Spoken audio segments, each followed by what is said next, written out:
Ramaya Ramabhadraya Ramachandraya Vedase Raghunathaya Nathaya Sitayah Pataye Namaha. Ayodhya Kand, chapter number 91, Bharadvaja's Feast. In this chapter, we are basically going to see Bharadvaja invite Bharata and his vast army to an excellent feast hosted by the Devatas themselves.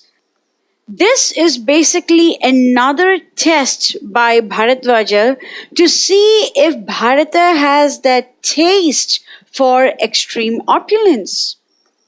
Valmiki gives this huge description of how royally Bharata was entertained by sage Bharadvaja, and he also makes sure that he lets us know how Bharata succeeded in passing the test put forward by sage Bharadvaja as well.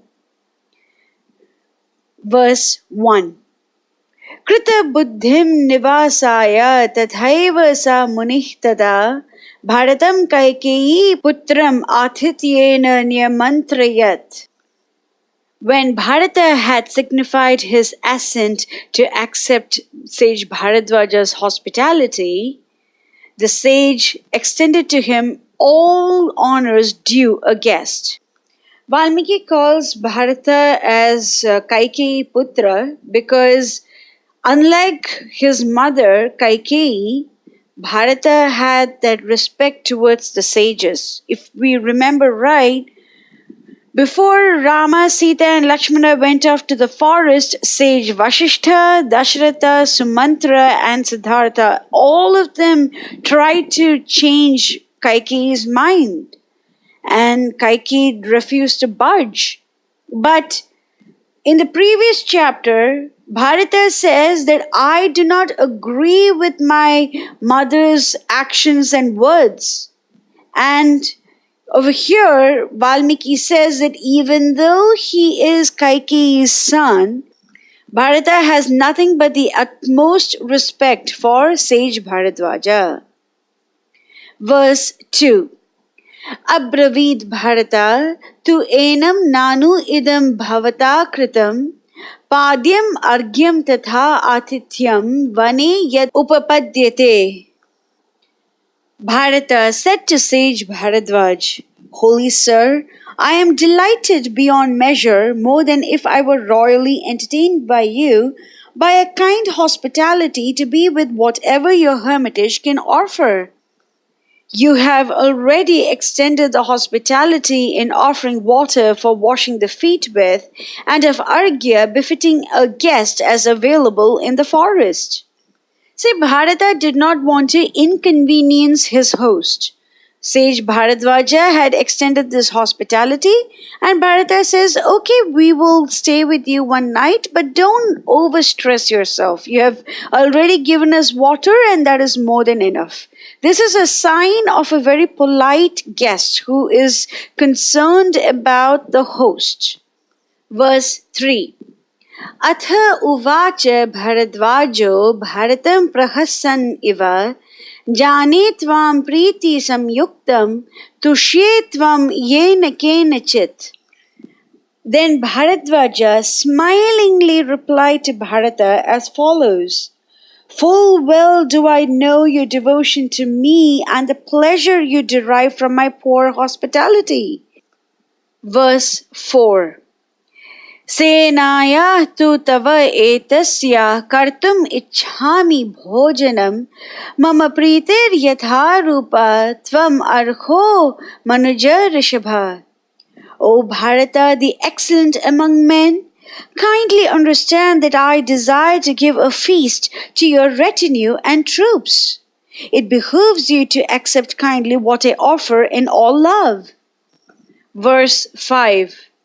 Kim artham chapi nikshipya dure balam iha agata kasman iha upayato asi sabala purusha rishabha.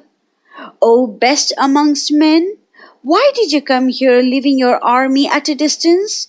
Could you not approach me along with your army? Verse 6.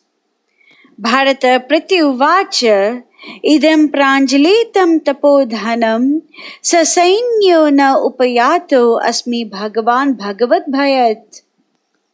Bharatha, with joined palms, replied to Bharadvaja, who was rich with austerity, in the following words: I know that a king or a prince does ill to approach with his retinue and troops the hermitages of the holy rishis. It might interfere with their devout meditations. I came here all alone, fearing to displease your reverence.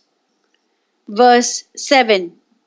Rajnya cha bhagavan nityam rajaputrena vasada yatnatha parihartavya vishayeshu tapasvina. O venerable one, a king or a prince ought to intentionally avoid those places occupied by the ascetics. Verse 8. Vaji mukhya manushya cha matta cha varavarana Prachadya mahatim bhumim bhagavan anuyanti mam. O Holy One, maddened elephants, horses, chariots, infantry, and camp followers spread through the woods in countless numbers. Verse 9.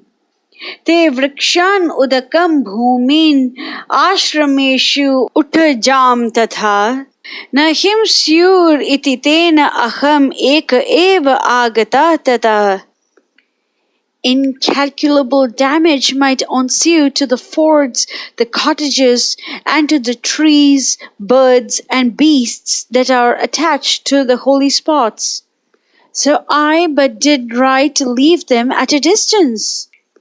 Verse 10. Ani yatam itha sena iti agnyapta parama rishina tathatu chakre bharata senaya samupagamam. The sage said, let it not concern you in any way. Lead them all here. Then Bharata sent for his ministers and bade them bring his attendants and troops to the ashrama of sage Bharadvaja. Verse 11. Agni shalam pravishya ata pitva apah parimrijya cha atityasya kriya hetur vishvakarmanam ahvayat. Thereafter, the Maharishi entered the fire chamber where the gods had their places. He sipped water thrice, wiped his face twice, touched his head, eye, nose, ears, and the heart, and called upon Vishwakarman to help him give a feast to Bharata and his army. Verse 12. Ahvaye Vishwakarmanam aham tvashtaram evacha atityam kartum ichhami tatra me samvidhiyatam. I call upon Vishwakarman, the architect of the gods. I would give a feast to Prince Bharata and the troops that have come with him. Make the necessary arrangements towards it. Verse 13. Avaye lokapalam strin devan shakramukham statha atityam kartum ichhami tatra me samvidhiyatam. I call upon Indra, Yama, Varuna, and Kubera, the regions of the worlds, as also Agni and the other devatas, to assist me in offering due hospitality to Bharata. Verse 14. Prak shrotasa cha ya nadya pratyak shrotasa evacha prithvyam antarikshe cha samayantu adya sarvashaha. Let the naiads in all the worlds come here, the guardian spirits of the rivers flowing east and of those flowing west. Verse 15. Anya shravantu maireyam suram anya sunistitham aparah tu udakam shitam ikshukanda rasa uppamam. Let some of the streams run with the drink Maireya, Let some run with wine, let others run with cool water, sweet as the juice of sugarcane. Since all these liquors are heavenly liquors, there is no alcohol in it. So even if it's mentioned as suram, which is actually wine, there is no alcohol content. It is just very sweet and very nice to drink. Verse 16. Avaye deva gandharvan vishvavasu haha huhun tathaiva apsaro devir gandharvi chapi sarvashaha. I call down here Haha, Huhu, Vishvavasu and the other Gandharvas, also the Apsaras that claim descent from the gods and the Gandharvas. Verse 17. Gritachim atha Vishvachim Mishrakeshim Alambusham Nagadantam cha hemam cha himam adrikritastalam.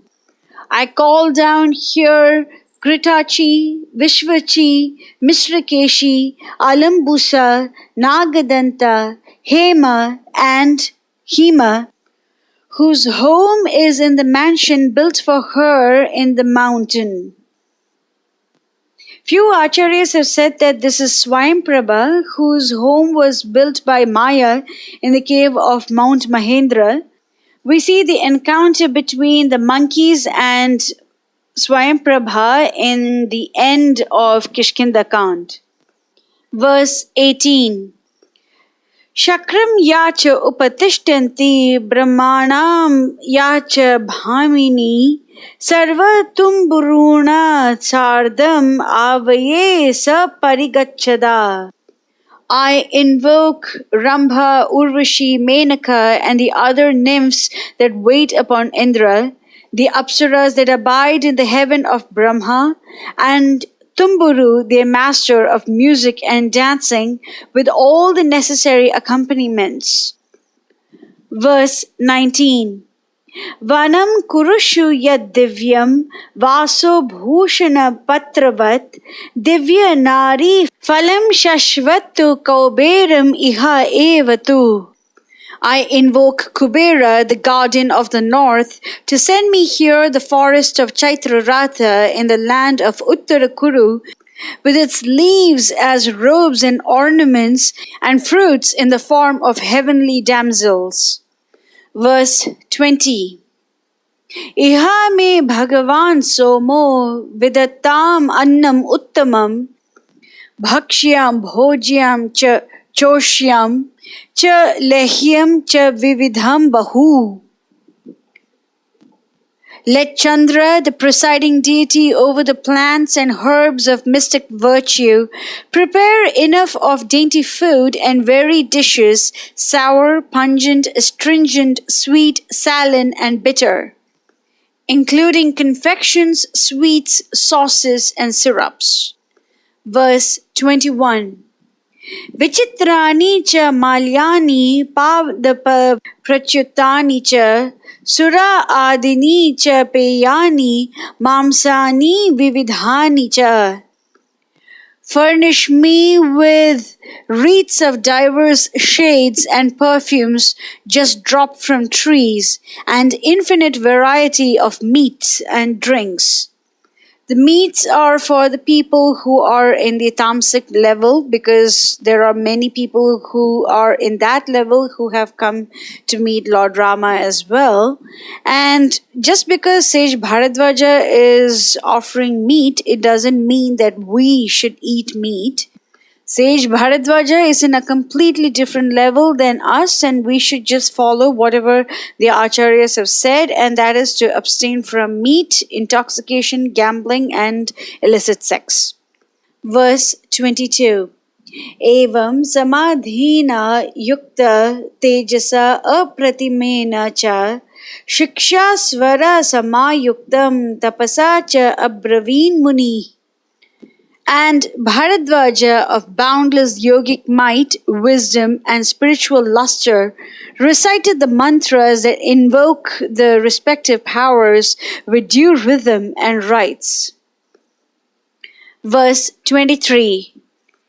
Manasa dhyayatah tasya pranamukhasya krita anjali ajagmuh tani sarvani devatani pratak pratak. The sage faced the east with clasped hands and sent forth his thought when lo, the mighty presences were there one by one.